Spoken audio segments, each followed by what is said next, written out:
அன்று மட்டும் சிவா வரவில்லை என்றால் என்ன நடந்திருக்கும் என்று அவளால் கற்பனை கூட செய்ய முடியவில்லை.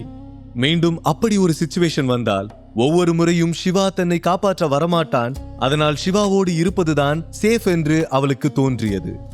சரி, ஓகே என்றவள் ஏதோ நினைவுக்கு வர உடனே, நான் இங்கே இருக்கேன், ஆனா ஒரு கண்டிஷன், மேல இருக்கிற ரூம் என்னோடது, நீ வேற எந்த ரூம்ல வேணா இருந்துக்கோ, இந்த வீடே உன்னோட தானே என்று சொல்ல, சிவா அவளுடைய குறும்புத்தனத்தை பார்த்து சிரித்தபடி, சரி ஓகே, இப்ப நீ போய் ஃப்ரெஷ் அப் ஆயிட்டு வா, நான் உனக்கு சாப்பிட ஏதாவது ரெடி பண்றேன் என்று சொல்ல அவள் மேலே இருக்கும் ரூமுக்கு சென்றார். அங்கே அவளுக்கு தேவையான ட்ரெஸ், டவல் போன்ற அடிப்படை தேவைகள் எல்லாமே இருந்தது. அவன் அங்கே வருவதற்கு முன் ஏற்கனவே எல்லாவற்றையும் யாரிடமோ சொல்லி அரேஞ்ச் பண்ணி வைக்க சொல்லி இருந்தான். அதை பார்க்கும்போது அவளுக்கு ஆச்சரியமாக இருந்தது. பிறகு அவன் அவளுக்காக ப்ரிப்பேர் செய்த டின்னரை கொண்டு வந்து டைனிங் டேபிள் மீது வைத்தான். அவன் செய்த டிஷ் சிறுவயதில் அவந்திகா மிகவும் விரும்பி சாப்பிடும் டிஷ். சாரி அவந்திகா, வீட்ல இருந்த இன்கிரீடியன்ஸ் வச்சு எனக்கு தெரிஞ்ச அளவுக்கு குக் பண்ணியிருக்க என்று சொல்லிக்கொண்டே வெஜிடேபிள் பணியாரத்தை எடுத்து அவளுக்கு எதிரில் வைத்தான். வாவ், வெஜிடேபிள் பணியாரமா? I like this. எனக்கு இது ரொம்ப பிடிக்கும்னு உனக்கு எப்படி தெரியும் என்று ஆச்சரியத்தோடு கேட்டாள்.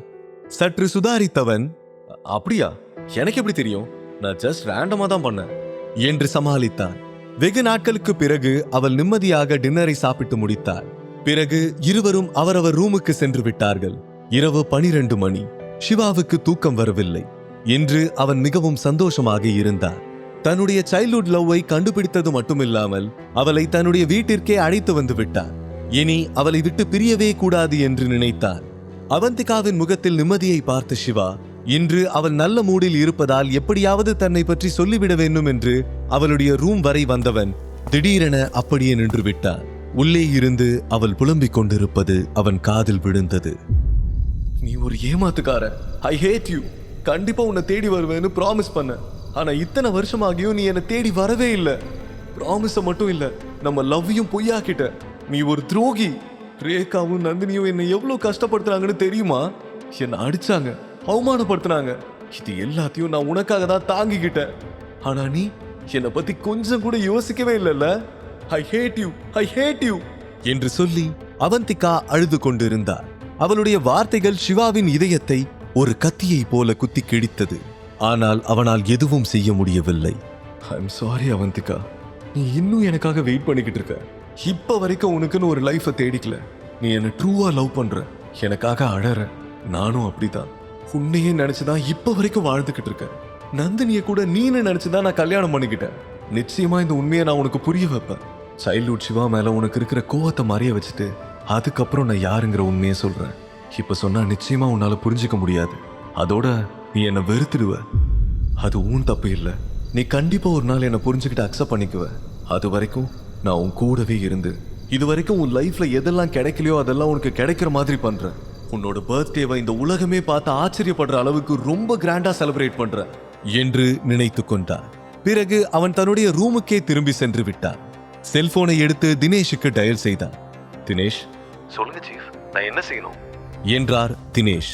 நான் உங்களை ஒரு பர்த்டே பார்ட்டிக்கு அரேஞ்ச் பண்ண சொல்லியிருந்தேன்ல, அது ரொம்ப ரொம்ப கிராண்டா நடக்கணும். இதுக்கு முன்னாடியும் சரி, இதுக்கு அப்புறமும் சரி, இந்த மாதிரி ஒரு பார்ட்டியை யாருமே செலிப்ரேட் பண்ண முடியாத அளவுக்கு ரொம்ப ரொம்ப ஸ்பெஷலா இருக்கணும். பர்த்டேன்னு சொன்னாலே எல்லாருக்கும் இந்த பர்த்டே பார்ட்டி தான் ஞாபகம் வரணும். புரிஞ்சுதா என்று கேட்க, டெஃபினெட்லி சீஃப், என்கிட்ட சொல்லிட்டீங்கல்ல, இனி எல்லாத்தையும் நான் பாத்துக்கிறேன் என்றார். தினேஷ் மாதிரியான மிகப்பெரிய பணக்காரரை திருமணம் செய்து கொண்டார். தான் ஆசைப்பட்ட லக்ஸூரியஸ் லைஃப் கிடைக்கும் என்று நந்தினி கனவு கண்டு கொண்டிருந்தார். அவளுடைய கனவு நனவாகுமா? சூப்பர் நந்தினி, நீ மட்டும் தர்மா குரூப்ஸ் எம்டியை கல்யாணம் பண்ணிக்கிட்டேன்னு வச்சுக்கோ, இந்த சொசைட்டில உன்னோட ஸ்டேட்டஸ் எங்கேயோ போயிடும். உனக்கான கரெக்ட் பேர் அவர்தான் என்று இன்னும் அவளை ஏற்றிவிட்டார். அதை கேட்டு நந்தினியின் முகம் ஜொலித்தது. அதிலும் கோல்டன் லைட் வெளிச்சத்தில் இன்னும் தகதகவென மின்னினார். காசு, பணம், துட்டு, மணி மணி என்ற சினிமா பாட்டு தலைக்குள் ஓடிக்கொண்டிருக்க கண்ணாடிக்கு எதிரில் நின்று தலையை சீவிக் கொண்டிருந்தார். ரேகாவின் வார்த்தைகளை கேட்ட பிறகு அவள் கற்பனை உலகத்தில் பறக்க ஆரம்பித்து விட்டார். அப்போது திடீரென அவளுக்கு ஏதோ ஒரு சந்தேகம் வர ரேகாவிடம் திரும்பி, எங்களை எப்படிமா கரெக்ட் பேர்னு சொல்றீங்க, அவர் கொஞ்சம் ஏஜ்டா தெரியலையா என்று கேட்க, அதுதாண்டி இப்போ ட்ரெண்ட். என்ன, ஜஸ்ட் ஒரு 45 இயர்ஸ் தான் இருப்பாரு, பட் பார்க்க வயசானவரா தெரியல. இப்பவும் he looks young என்று சொல்ல, அதுக்கு இல்லம்மா, ஏஜ் டிஃபரன்ஸை காரணமா காட்டி அவர் என்ன ரிஜெக்ட் பண்ணிட்டா என்று கேட்க, வாய்ப்பே இல்ல. உன் அழகுக்கு முன்னாடி ஏஜ் ஒரு விஷயமே கிடையாது. இப்போ எனக்கு இருக்கிற ஒரே ஒரு ஆசை, நீயும் அவரும் ஒரு அமேசிங் பேரா சேரணுங்கிறது மட்டும்தான். நந்தினி சீப்பை டேபிள் மீது வைத்துவிட்டு ரேகாவின் கையை பிடித்துக்கொண்டு, அம்மா ரொம்ப கனவு காணாதீங்கம்மா, இதெல்லாம் நடக்குமா நடக்காதான்னு யாருக்கு தெரியும் என்று நம்பிக்கையின்றி சொன்னார். ரேகா சடனாக தன் கையை விலக்கி கொண்டார். ஏன் நடக்காது? எதுக்கு இப்படி நெகட்டிவா பேசுற? அது எப்படி நடக்காம போகும்? உன்னை கூட ஒருத்தர் வேண்டான்னு சொல்லிடுவாங்களா என்றார். ஆனால் நந்தினிக்கு இன்னும் முழுதாக நம்பிக்கை வரவில்லை.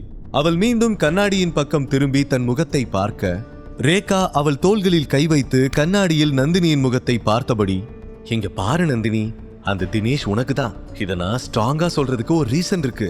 யாராவது காரணமே இல்லாம ஒரு பொண்ணுக்கு 7 ஸ்டார் ஹோட்டல் புக் பண்ணுவாங்களா? அப்படியே தினேஷ் உன்னை அக்செப்ட் பண்ணலனாலும் ஒன்னும் பிரச்சனையே இல்ல. சென்னையில பணக்காரங்களுக்கா பஞ்சம்? எல்லா விஐபியும் பார்ட்டிக்கு வர போறாங்க. அதுல இருந்து அழகுக்கு ஏத்த மாதிரி ஒரு பணக்காரன் பையன் கண்டிப்பா கிடைப்பான். உன் தலையெழுத்து கோல்டன் லெட்டர்ஸ்ல தான் எழுதி இருக்கு. இனி உன் லைஃபே தங்க மாதிரி ஜொலிக்க போகுது. இதை கேட்டதும் ரேகாவும் நந்தினியும் ஒருவரை பார்த்து ஒருவர் சிரித்துக் கொண்டார்கள். அப்போது நந்தினியின் பார்வை வால் கிளாக் மீது விழ, உடனே அவள் டென்ஷனாக, மை காட், டைம் ஆயிடுச்சு, நான் சீக்கிரம் தூங்கணுமா, நாளைக்கு எனக்கு ஒரு முக்கியமான இன்டர்வியூ இருக்கு, அதை முடிச்சிட்டு பார்ட்டிக்கு வேற நிறைய பேரை இன்வைட் பண்ணணும். ஆனால் ரேகாவுக்கு எந்த டென்ஷனும் இல்லை. டென்ஷன் ஆகாத நந்தினி, எல்லாம் நல்லபடியா நடக்கும். அது சரி, நீ எதுக்கு இன்டர்வியூ அட்டெண்ட் பண்ணணும்?